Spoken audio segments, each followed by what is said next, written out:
If you're not happy on the inside, no amount of achievements, money, friends, kids, I mean, I could just keep going on, vacations, whatever Yeah. is going to bring you joy because you're just not fulfilled from the things that aren't the achievements.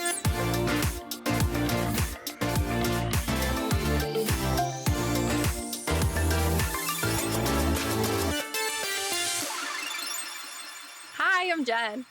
Hey, I'm Suzanne, and today we are talking about the cost of losing your identity in motherhood. And also how to get it back, because I think that's an important part. So there's an upside Oh, to so this we as are well. okay. So we are talking about the upside. I was like, this is going to be a real downer. Yes, we're talking about the upside. And I have to tell you, I was just listening to like Lizzo's Good as Hell when I got in the car, and I'm like, so anyways, I have that like song in my head while this is playing. It's my background music. So we've talked before about, you are who you are before you have kids, and then you have kids, and it's like you somehow get buried in the process. Like you're just the fun, feeling alive, feeling like a woman. You just feel like I don't know, you lose yourself, I think is the best way that I at least have been able to describe it. And And I would just say your act of serving, like as a mother, you basically are constantly serving others, which is yes, very noble. yes, It's a very, very good quality. yes, However, I think what happens is, as we talked about, you just keep serving and serving and serving, and you stop choosing yourself ever. And then, like we talked about in a previous episodes, those moments and feelings you get from filling your cup get so far away. Like they're so far in your rearview mirror that like you even forget you need them. yeah, absolutely. And so today's episode is talking about when I lost myself in motherhood. And it started a very like slow slide. For me, it was not something big. And I think this happens for a lot of us. And Totally. for me, it was like, hey, I chased all my dreams. Like I had those big dreams, achievements, playing volleyball in college, having my own law firm, house, Mhm. husband, 2 kids. And yes, it wasn't a perfect life. But from the outside, and in terms of like what was important to me, I was like, wow, like here I am at, mid 30s, and I've got a house I love, and we're stable financially. Mhm. And is this it? Yeah. Wait, I'm not allowed to feel this way. Wait. I got it all. What's happening? Yeah, like I've been told that if I achieved all of these things, that I would feel good. I've seen it on social media. It's Yes. true. Who the hell lied to me? All these people that tell me this one solution, like you guys lied to me. What the heck? Right? And so as I was moving along in this process, I kept looking for other things. And the more anxious I got, the worse it got, right? So like when I was on my journey of like becoming a lawyer and owning a law firm, like I'd be going to court and I'd be doing this, and there's so much to do, right? Like I was constantly, like we've talked about. There was a Correct. destination, which we And have it was learned through healing.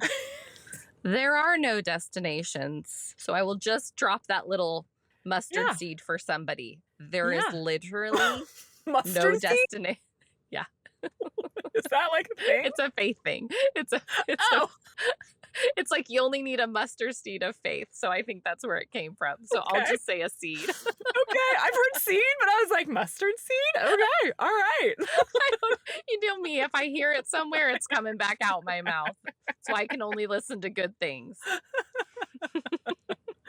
Yeah. But I think like as I was chasing these dreams, and like my Yeah. therapist and I used to talk about a lot, there's a lot of good. Like I want to be really clear that chasing my dreams was not the problem.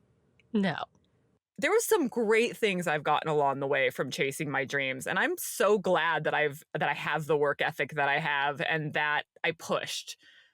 The problem was the cost of doing that, and also not worrying about what was going on inside of me, because all what we just talked about was all the outside stuff. That's what other people would think, or in what I thought and my husband thought was what we were supposed to be doing. Like that's what success and peace looked like. And importance should be solely put on those things. Correct. Everything else was less important. Correct.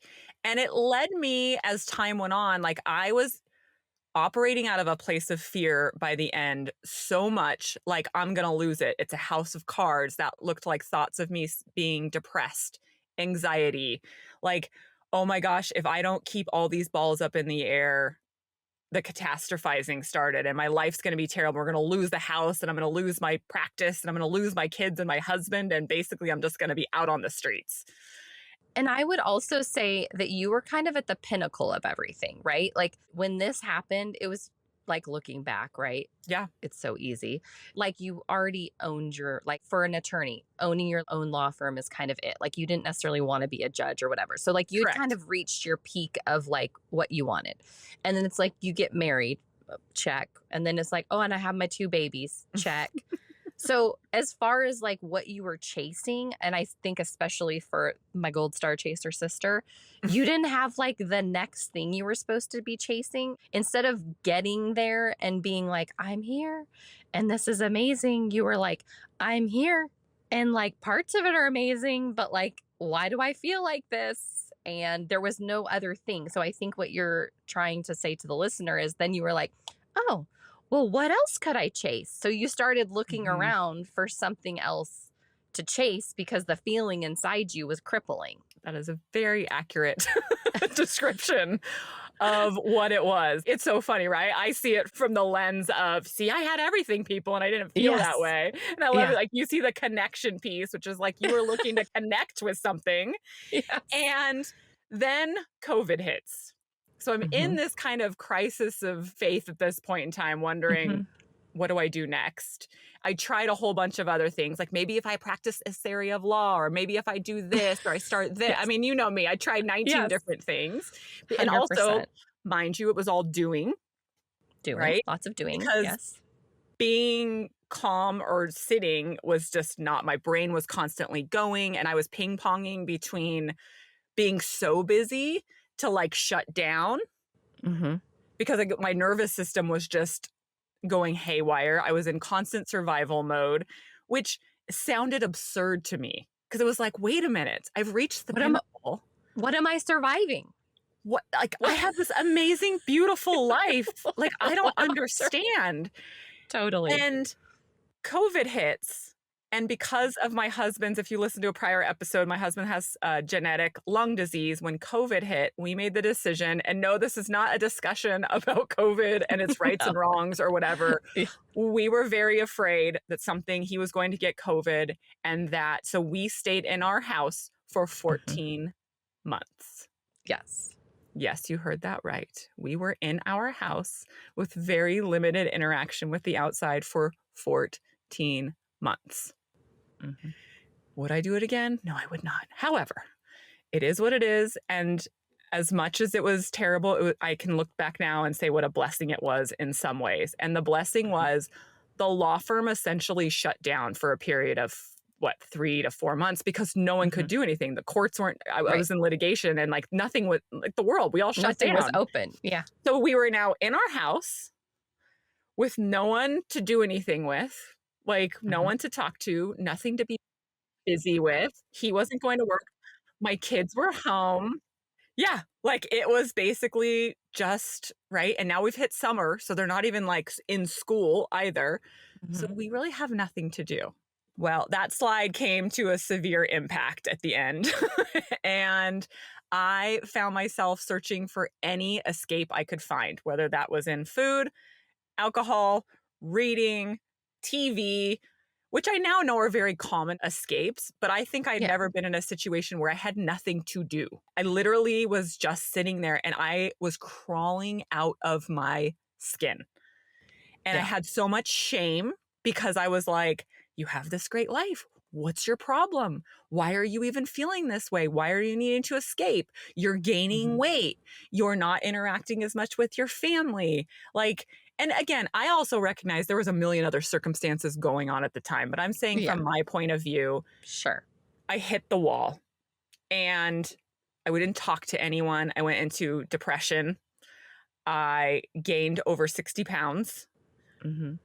and I remember Like she didn't talk to anyone. I just want to be no, clear. Like she wasn't talking to me. She wasn't talking to our parents. She wasn't talking to her friends. She wasn't talking to, like, literally, she cut off all socialization. for like 9 months, Yeah. 6 to 9 Yeah. Like months, it was a depending on deep, who you deep were. depression. Yeah. 100%. And there was no one that was going to pull me out of it. And at the time, I didn't really even recognize like what it was. And No. when I hit my lowest, I remember waking up. It was like 2 a.m. in the morning because I wasn't sleeping. Like my sleep was all over the place. Sometimes I'd sleep during the day. And like for anyone who is a gold star chaser or who grew up in a family where appearances are important, the amount of shame that Mm-hmm. I felt, I still to this day have trouble talking about this. So to even get Yeah. on here right now and talk about this freely, you guys, it's really, really hard for me.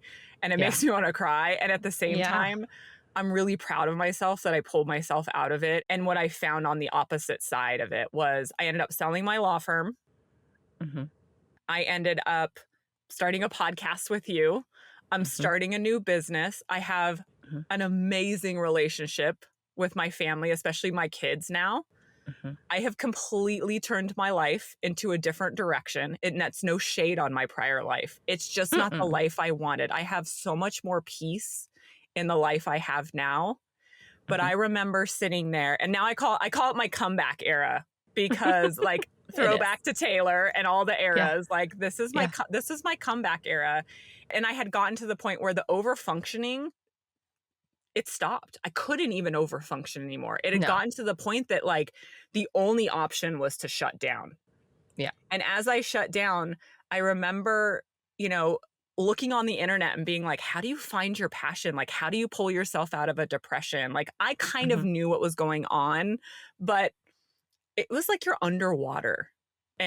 And I hope no one else ever gets there. But if we talk about the cost of losing yourself, because I didn't know how to do anything for myself. And what I learned is that all the stuff I was focused on was the outside stuff, the achievements Mm-hmm. of things that I could work towards. What I had Mm-hmm. lost was just feeling good in myself for no other reason, just to feel good. So I call that my like inside and outside because I'm Mm-hmm. not sure that all of us talk about that enough. And like Mm-hmm. we're all so focused and like Instagram and everything is so focused on what you have on the inside. Mm-hmm. This had to focus on, or I'm sorry, on the outside. This had to focus on my inside. And so it's 2 o'clock in the morning. I'm sitting on my gray chair. It's, listening to like the fireplace. And I go outside and I just got some fresh air. And I Mm-hmm. remember saying to myself, Suzanne, is this the legacy you want to leave your kids? Ugh, that makes me want to cry. If you stopped right now, and I didn't have suicidal ideations, but I Yeah. definitely was very, very low. Yeah. And I was like, you have to pull yourself up. And Like you're if I only going function to at do this that. level, if this is Yes. their mom, if this is their new mom version, Yes. that's your legacy of Yeah. being Yeah. stuck in depression and Yes. not knowing who you are. And Yes.